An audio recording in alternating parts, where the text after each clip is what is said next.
Join the Coven.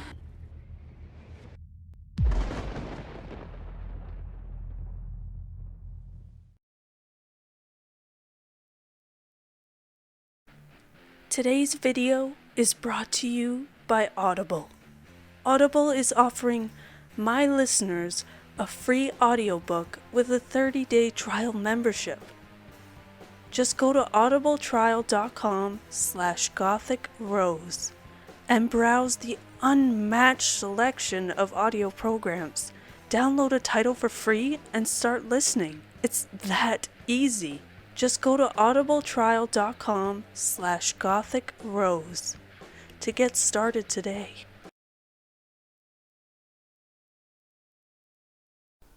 I did a ritual on Halloween night.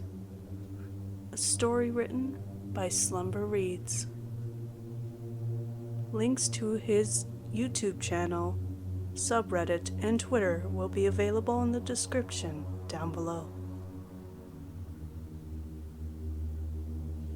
Halloween, like many others, is my favorite night of the year. I'm a huge horror fan, so it would only be natural. The vibe, the atmosphere, and of course, trick-or-treating. That last one would be better if I weren't 20. But that doesn't stop me from going out on Halloween night with my nieces and nephews. I'm a tall kid, what can I say? There isn't a full-grown man under this full-body costume. No, not me. I just eat my vegetables. In all seriousness, I don't mind being the one stuck with the responsibility. Might as well get some free candy while I'm at it. Can you blame me? What does stop me from trick-or-treating? Oh, I don't know. Maybe a worldwide pandemic? Like many others, I've been stuck in my house for the majority of the year. I live alone in a 1-story, 2-bedroom, 1-bath house with an unfinished basement. Nothing special, but plenty for me. Layout isn't super important, but for visualization purposes, I will give a description. The front door opens into the living room. To the left is the door for the kitchen, which has the stairs for the basement in it. Main bedroom door is on the back right side of the living room. On the left back side of the living room is a hallway that has the bathroom at the far end on the left. Back door straight ahead, and another door on the right for the smaller bedroom. Modern home, but again, nothing special. It's been remodeled a few times since it was made in the early 1900s. So there's that, I suppose. It hasn't been all bad. I've been doing a ton of reading, something I used to do a lot growing up, which I dropped for lack of time. Working all the time left me with few options in my free time. However, now that I have the time, due to working from home, it's been nice reconnecting with this hobby, along with a few others.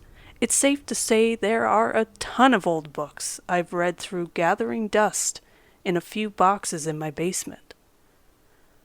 I don't have the best immune system, so it's been a no-risk year, as could be expected. Staying inside at nearly all times does eventually lead to boredom. Only so many books can be read or video games can be played before one starts losing their sanity. Now, I'm not crazy. I think. Just bored. So when Halloween began approaching, I needed to find something to do, something special, something out of character for me, something exciting. A few of my friends were throwing a party, but I felt that was irresponsible. What could I do by myself that would be even better?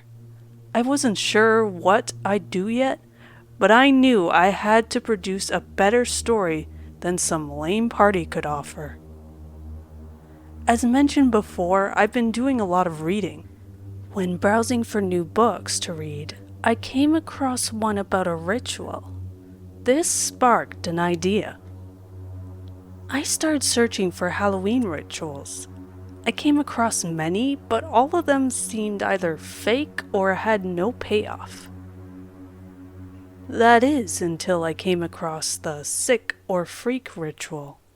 At first I laughed at the name of it. How uncreative can someone be? I started reading. First, this ritual can only be performed on a full moon Halloween night. Second, the ritual must be done alone and remain so for the duration of the night.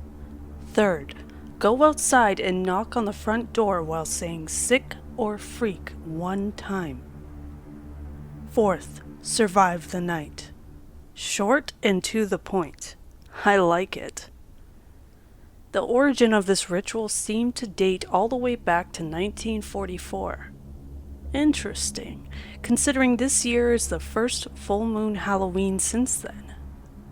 It seemed perfect, but more importantly, it seemed like a missed opportunity if I didn't do it. Again, I'm not crazy. I didn't truly think anything would happen. But hey, if the atmosphere was right, maybe I'll be able to spook myself by hearing the house settle or something. Either way, it would be better than doing nothing. The most interesting thing about this ritual was how few people were talking about it. Even then, they had no idea what happened during or after this ritual. There wasn't any useful information to be found aside from the ritual itself. I also found it interesting how this ritual was posted on October 14th of 2020. You'd think that a ritual this old would be covered at least one other place on the internet. I didn't know it at the time, but I was very ignorant. I should have put more thought into my actions because when one doesn't, well, I'll get on to the story. To be honest, I didn't think about the ritual much leading up to the night. When I did, I'd just be reminded of how much of a letdown this would most likely be. Blah blah blah, Halloween night arrives. The ritual never specified a specific time, so I decided to do it at 10 p.m. That way it's dark, but not so late that it's technically the next day. However, if it truly mattered, it would surely be specified, right? 10 p.m. sharp. I'm on my porch getting done smoking a cigarette. No way this ritual will do anything, but I'm here so might as well. I decide to knock 3 times. No idea if this mattered. I've seen it said many times that 3 is the devil's number, or whatever. 3 a.m. is the witching hour, all that stuff. Seemed fitting. I knocked 3 times and said out loud, with confidence, sick or freak. Yes, it was the cliche, nothing happened. I went inside, and even though this is what I expected, felt let down. I sat down on the couch and flipped on the TV. Friday the 13th Part 1 was on, so I decided, why not? Not what I was hoping the night would be, but whatever. About halfway through the movie, it dawned on me that I didn't even get snacks. Going to get some snacks, I was hoping for a strange noise, something, anything, but nope. I popped some popcorn and took my seat once again. The movie finished and A Nightmare on Elm Street started. I was watching the movie, fully accepting by now that the ritual was a dud. Halfway through the movie, something happened. The power went out. I didn't panic, and figured that maybe power went out for the town. Glancing out of my window, it confirmed power was out for everyone. The streetlights and everything were off. Cool. Now, not only did I hype myself up for a failed ritual, but I can't even watch the rest of the movie. Screw it. I know it's irresponsible, but maybe I'll just go to the party after all. Who knows what I'm missing out on? Pulling out my phone, I see the time is exactly midnight. Spooky, I guess. Then I see I have no service. That is a bit odd. The power being out wouldn't have any effect on my phone's service. Now I was officially spooked. But whatever. Just a strange coincidence. It had to be. That's fine though. I'll just drive over, make a surprise entrance. I grab my keys off the kitchen counter and make my way to the door. As I grab the door handle, I recoil in surprise. The brass handle was freezing. Now, I don't mean just kind of cold. Like full on took some skin off by touching it. What the hell? Then I realized I can see my breath. This is too much. Wrapping my sweatshirt around my hand, I try the door again, fast and painless, like a band-aid. I pulled the door open and I'm instantly hit with freezing cold. I could barely keep my eyes trained on the opening, but it wouldn't matter anyway. All that was out there was a thick fog. I slammed the door shut and collapsed onto my knees. This is when I realized how badly I messed up. There was nothing normal about any of this now. There could only be one cause for this. Regathering my bearings, I got back to my feet. Survive the night. Just survive the night. It was so cold now. It felt like I was going to freeze to the spot I stood in. My first thought was to wrap myself in blankets and try and sleep through the night. I wrapped myself up and laid down. This barely helped at all, but it would have to do. After staying in my room for about 5 minutes, I heard a low scratching noise. "What the hell was that?" I said through clattered teeth. My bed wasn't placed in a corner, and it sounded like it was coming from right behind me. Then I saw a puff of fog fall over my head and a wheezing sound. Whatever it was right behind me. In one quick motion, with all the strength in me, I flung myself forward and snapped around to meet the intruder. What I saw was the most grotesque woman I will ever see. She looked to be crumpled in on herself. Pale skin complexion, clothes that looked to be from a time long ago. Her head was bowed in a way I couldn't see her face, and yet it felt like she was burning holes through my eyes. Her nails were the most threatening thing about her. They looked to be 4 inches in length and sharpened to a point. As we stood there, basically frozen in place, she did something that got me out of my stuck position. She let out a wail that pierced my ears and began a dead sprint over my bed and stared straight at me. I panicked, nearly trampling over my own feet as I reached the door and flew it open. She was hot on my trail. I didn't know where to go, what to do. My house isn't large, as mentioned before, and going outside was not an option. We reached the kitchen, and with nowhere else to go, I was heading towards the stairs for the basement.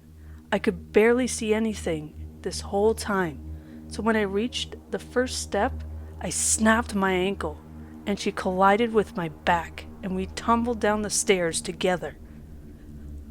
I'm not sure if I went unconscious or not, but when I came to, I was in so much pain. I tried to stand, but when I put pressure on my right foot, I crumpled back to the ground. Then there was a low, cackling groan coming from about 10 feet into the darkness. There may have been a little laughter mixed in with it, like she knew she had me. I was reaching around for anything to defend myself with. Reaching up, I felt a box and pulled it down. Books fell over top of me. Damn, this is it. This is where I will die. I just had to do some stupid ritual. Then an idea sparked. I began ripping all the pages out of every book I could get my hands on. balling them all in a circle in front of me as quickly as I could. She seemed to enjoy watching me panic, like she wanted to toy with me before going in for the kill. Once the ball of paper was big enough, I pulled out my lighter and lit it, adding whatever was within arm's reach to the fire. Before long, there was a good-sized fire going. She shrieked and went to lunge at me, shrieking again when her skin impacted with the fire. Without other options, I had to get out of there. I reached up for the railing of the stairs and began dragging myself up. About halfway, it began looking like there was hope. She was still screaming. Suddenly, a flame-engulfed hand shot out and grabbed my bad leg. I kicked and kicked, eventually knocking her loose, and dragged myself the rest of the way up. About halfway across the kitchen floor, I fainted, the warmth on my stomach feeling good. I awoke to a woman shaking me, asking if I was okay. My instant reaction was to try and get away, until I was lucid enough to realize she was trying to help. She asked me to stay put, and I did just that. Roughly 5 minutes later, a couple officers came in and placed me in handcuffs. "Why am I being arrested?" I yelled at them, beginning to get physical with them. They began carrying me out of the house. When we reached the front door, I instantly noticed something concerning. All of the cars looked to be from a time of the past, 30s or 40s if I had to guess. "What's happening?" I screamed out loud, but no one would answer me. I was treated for my wounds at a hospital I didn't recognize. Charges were ultimately dropped. Apparently I broke into someone's house on Halloween night. But that didn't sound right. That was my house. How could I break into something I own? And who was that woman?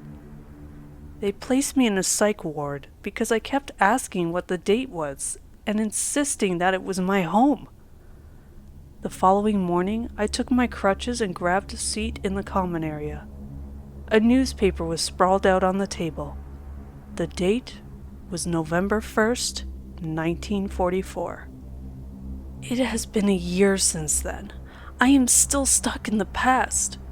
My advice to anyone out there would be to not do strange rituals that have limited information, or any rituals for that matter. I'm doing well for myself and have managed to start a new life. However, I miss my family. I miss my friends. I'm going to write this experience down in a notepad and bury it under my new old house and hope it is never found. I just need to get it out of my head. If anyone ever finds it, please burn it. Don't post it anywhere. I don't want some poor idiot to discover this ritual and perform it for themselves.